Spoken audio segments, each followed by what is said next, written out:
A very good evening, ladies and gentlemen. Today we are here in Belgavi, the city of manufacturing, and I would like to introduce to you my guest, Mr. Mahesh Inamdar, Managing Partner, Akash Foaming Technologies.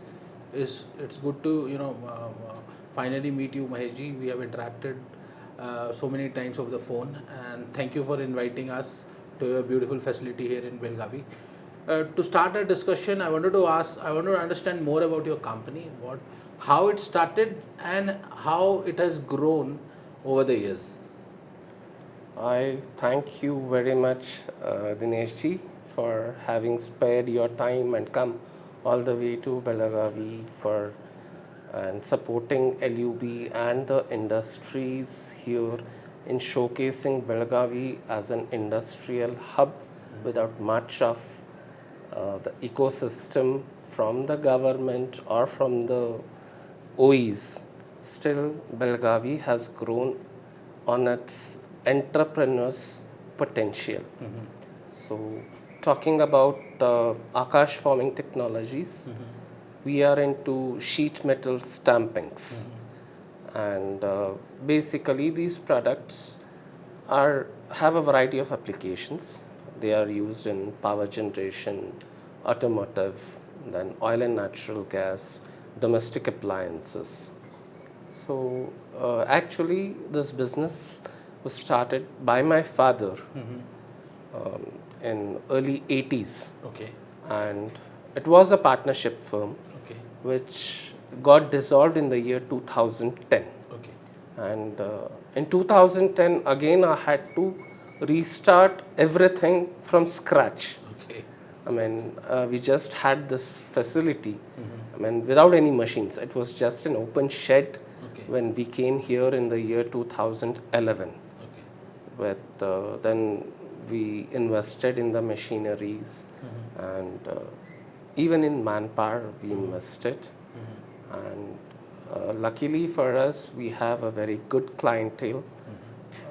The big names in the industries like Cummins, Flow Surf Control Valves, WEG, then Regal Rexnord, who have headquarters mostly in the US. Okay. So this is how we started in 2011 with, say, around 25, 30 people, Okay. and with very small revenues. Okay. And 12 years down the line, when I see we are now close to 100 people, Okay. and our sales have, you might consider, increased by 300% Oh. compared to what we started in the year 2011. Okay. So that is how it started as a journey. Okay.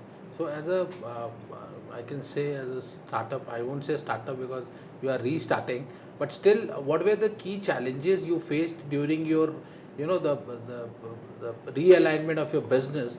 Because people say startup, but I always, tell 90% of the startup fails in first 2-3 years. But what were the main challenges you faced after restarting, and what are the key strengths like you had as a company or as a head of the company? See, Dineshji, the major challenge you come across is money. Okay. Okay. Okay. I mean, no banks were willing to bank on us, Okay. because though we had a history earlier, but for them again it was a restart, a new thing. Yes. So no bank was ready to bank on us Correct. when we started, and I was running pillar to post Okay. to the banks, asking them to believe in us, invest in us, but it was very challenging. And since nationalized banks also, they are very strict. Yes. That was the major challenge which we faced, was raising money, Okay. because though we had orders on hand, I did not have money to execute it Correct. in a timely manner. Yes. But somehow we struggled, and we leveraged Okay. our assets, whatever my personal assets I had, Okay. with the banks, Okay. and with a collateral Okay. more than the requirement. Correct. banks were ready. Okay, Okay. हमारा कुछ नहीं डूबने वाला है, चलो ले लो पैसा देते हैं. Correct. So that initial 2 years, I mean, to get a balance sheet ready and to get in the proper books of the bank, a 3-year balance sheet is a must. Yes. So initial 3 years were a huge struggle for us. Okay. And it was like we had to get our payments discounted earlier from the customers who were cutting the interest charge and giving us money. And that was the major challenge. And our strengths were we had a very good clientele who believed in us. Correct. And we did deliver on quality, on schedule, Okay. with all the right noises, Correct. making all the right noises. And that is how the challenges we faced. In fact, even related to manpower. Okay. I still remember, like, I used to request people going over the road, please come and work for us. Work for us. Work for us. Okay. So that is how industries start, Okay. and that is how it grows. Okay. And you are into metal forming industry, sheet metal industry, and the technology is changing very fast in this. A lot of new laser machines, a lot of new advancement is happening. Standards are changing. So as Akash Technologies, how do you keep yourself updated over so many years? And how do you see the potential of metal forming industry in India? I know you are targeting exports and you are busy in the global market, but how do you see Indian ecosystem of sheet metal industry growing, and how do you take care of your challenges, technological challenges? See, technological challenges are constant. You need to reinvent yourself every time. Keep investing in the new technology. That is one thing which we are doing here at Akash. Okay. Plus, since this is more related to tooling based, so the investments in the toolings are huge as compared to the machines.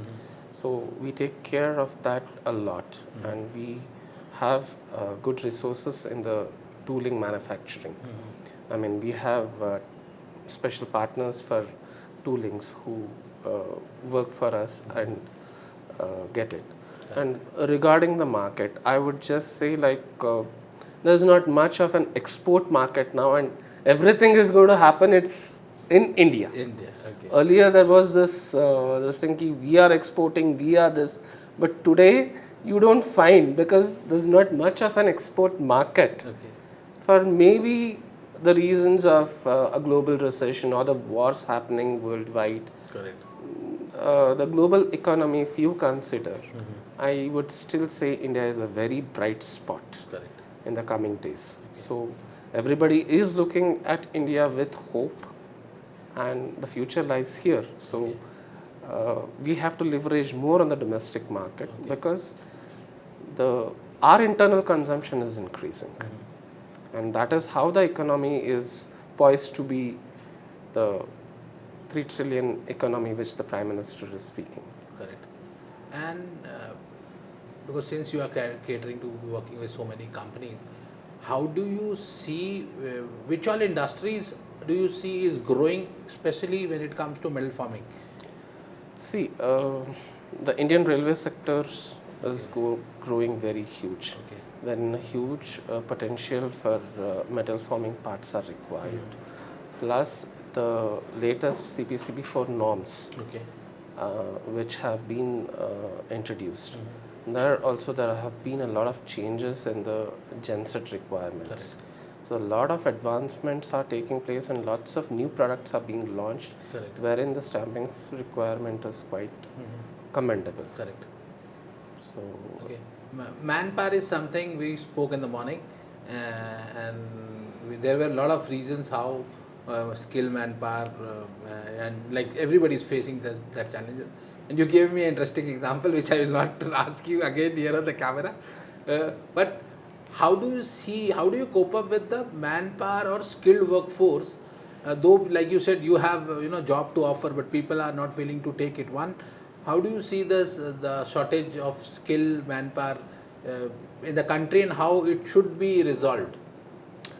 see, it is some push has to be given from the government, wherein the tier 2 cities need to be developed. The tier 1 and the tier 2 cities need to be developed, except for the metros. So, a lot of skill development programs have to be pushed from the government, and they need to ensure that the tier 1 cities grow, Okay. because that is how, see, the major contributor for the economy is the medium and the small scale Yes. industries. Yes. After agricultural, I think it is the MSMEs which supports the economy, and these are all based in tier 1 cities. So, government has to think something about skill development. Otherwise, this is a very big challenge. I mean, people, the younger generation, they are not really keen to stay back in tier 1 cities. Correct. They have different attractions, which I don't blame them. Okay. But it is for the government also to take care of it, that it is done in a right way. Correct. So it's a challenge. Okay. It's a big challenge which I think most of the industries in Belgaum must be facing, Correct. all the tier 1 cities. So right now I don't have much answers to that, Okay. but we can provide solutions. But Okay. there has to be a push from the government as well Okay. in that. Okay. So before we get into what is Belgavi, what it does, what is your mantra for success, because you are a successful entrepreneur yourself. Because a lot of people like like I said, startup is a very difficult thing. I'm also one of the founder, and I know the pain and gain. But when you have over 2 decades of experience, so what is the mantra for success according to you, which people who are looking to start a company, they should check their boxes. Okay, if you're a startup, success or failure is something different, but this couple of things has to be done. See, one is you have to trust yourself Okay. to be successful.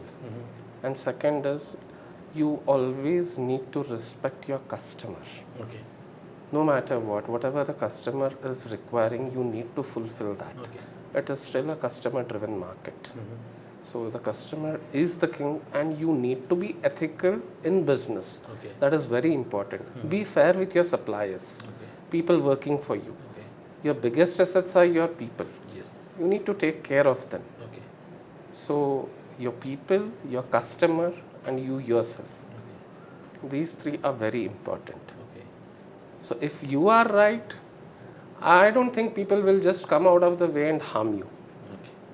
unless you have harmed Them the in some others. way. So that is how it is. Okay. So, and let's come to the city where we are. Yeah. Belgavi is contributing a lot to the growth of the country in terms of manufacturing, and I can see it as one of the most successful destinations for manufacturing. I wanted to understand how not how, why, how, when, what is the secret sauce this city has, that it has got such a vast manufacturing hub, and every manufacturer is successful in their own way. And plus, I want to understand about the ecosystem, the culture of the city, and what all you people are doing to make sure that the city is thriving for manufacturing and contributing to Atmanirbhar Bharat. See, the best part about Belgaum is its people. Okay, and Belgaum has grown on its own on the entrepreneur's ability. Okay. I mean, we are a tier 1 city, but we are no less than a metro in terms of facilities, which much less of traffic and congestion. Yes. Okay, so the people here, they are motivated themselves, and the entrepreneur abilities of the person has taken those industries to that level which they are at today. I mean, you see a diverse sector here. There are foundries, there are machine shops, there are people who do capital equipment, then I'm into sheet metal, then there are few who are into forgings. I mean, it's a diverse product. Correct. It's not key one city, one industry. It's not the case. Okay. You find diverse, and that diversity is because of the entrepreneur's ability here without much of a government support. I'm sorry to say this, Okay. but we do not expect also from the government to support us. But yes, to grow it into a multi-level fold, we need some subsidized land, Yes. something for the push for the industry. Like we have been asking the government to allocate us some land Yes. which we can utilize and indirect generate employment Yes. and generate revenues. Correct. So that is what we have been doing, the entrepreneurs here or the industrial associations here. They have been trying to leverage this with the government that we have the skill, we have the potential. You give us, and we will in turn give you back with revenues, with employment. Correct. So that is what we have been pushing. You talked about association, so I want to connect the dots. I will not take much of your time. It's a Monday. We are starting with the new calendar. Financial year, I can say. So, sir, can you tell us more about IMS Foundation and the work Laghu Udyog Bharati and the team doing here in Belgavi, and how do you see this association contributing to the growth? See, IMS Foundation and Laghu Udyog Bharati have a pan-India presence. Okay. So, fortunately, there have been representations on the budget from the LUB members, and there is representation even on the Pollution Control Board in the form of directors from LUB members. So, LUB has been promoting, if you consider like even the local artisans, like last year here in Belgavi we did Gram Shilpi, wherein we set up a 3-day exhibition for the rural artisans, and it was completely free of cost. The entire stall, the food, the stay, everything was free of cost.